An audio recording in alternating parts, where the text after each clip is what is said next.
et pour le développement, n'est-ce pas, de notre pays. Mais malheureusement, l'on nous tue à cause de nos minerais.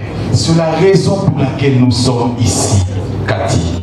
C'est la raison pour laquelle chacun de nous a donné de son temps pour être ici. Et donc, honorables députés, parlementaires, distingués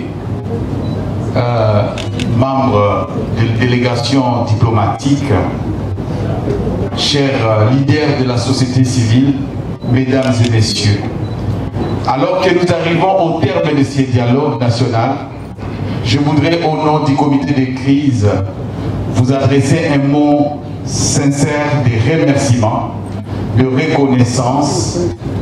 Merci pour votre concentration et pour la profondeur des interventions, pour la qualité des échanges, parce que grâce à vous, les objectifs assignés à ces assises ont été pleinement atteints. Ce que nous avons vécu ici dépasse le cadre d'un simple forum. C'est un acte de responsabilité nationale, de réveil des consciences et un appel à la justice économique. Entendu des voix brillantes des intervenants, des vérités douloureuses, elles ne resteront pas lettres mortes.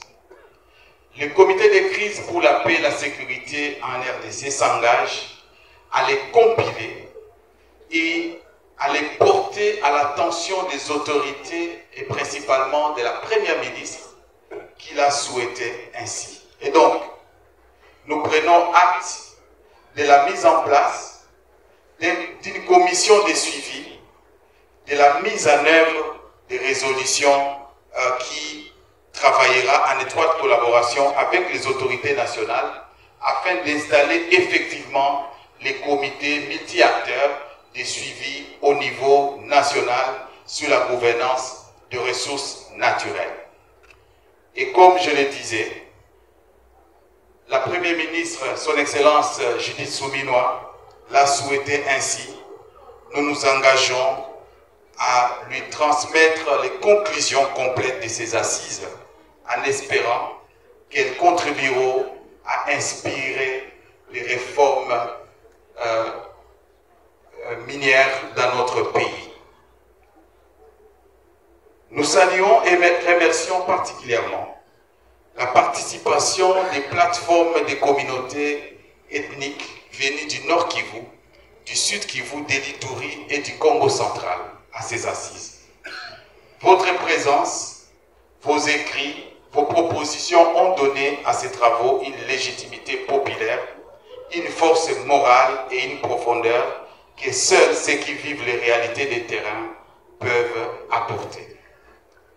À nos partenaires techniques et financiers, la GIZ et l'ambassade de l'Allemagne, je voudrais dire le projet Madini de l'ambassade, appuyé par l'ambassade des Pays-Bas et bien d'autres, nous exprimons notre profonde gratitude. Votre accompagnement démontre qu'il est encore possible d'articuler la solidarité internationale et la souveraineté nationale. Ce que nous venons de faire n'est pas une fin en soi. C'est un nouveau départ. Un point de bascule vers un avenir que dont nous avons le devoir de construire ensemble.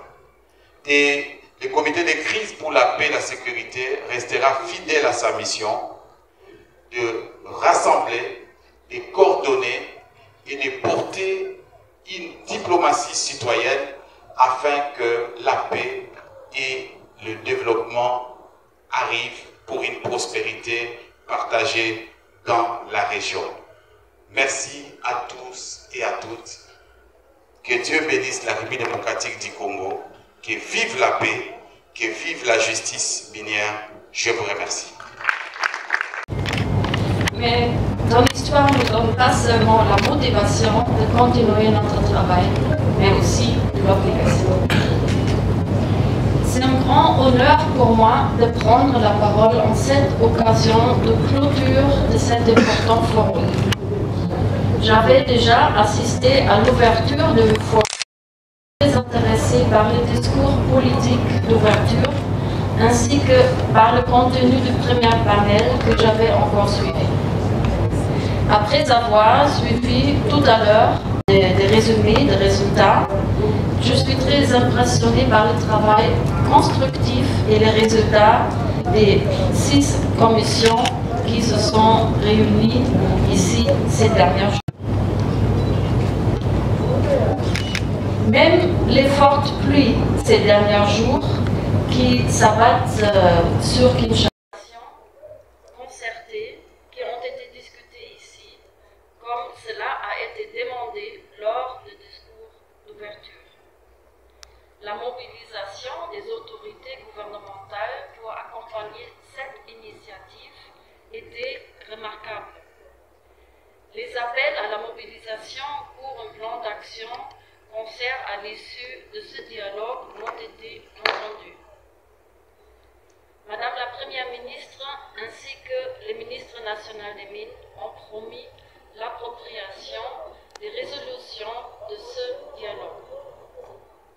Je me réjouis de la manière constructive dont les défis ont été traités et les solutions proposées. Je félicite particulièrement l'implication des femmes dans le débat en tant qu'actrices influentes à tous les niveaux.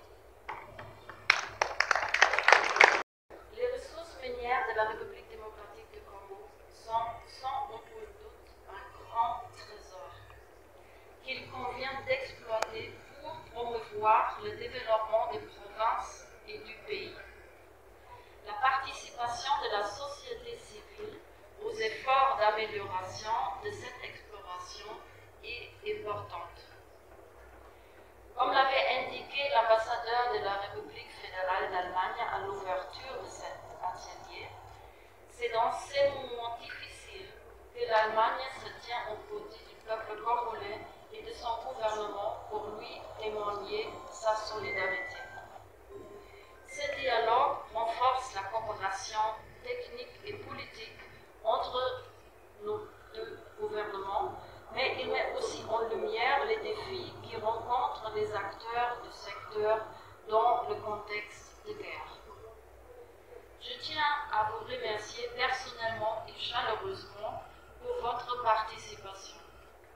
Je souhaite bon retour à toutes les délégations dans leurs villes respectives et je félicite les collègues des agences de coopération GIZ et BGR pour le soutien à la préparation de cette activité ainsi que le projet Mandini et l'ambassade de Pays-Bas.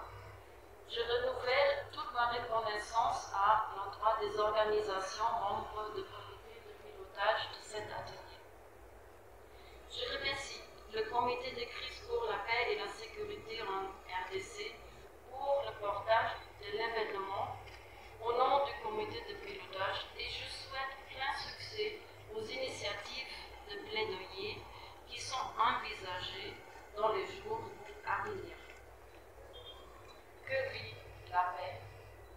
Je dis et je vous remercie.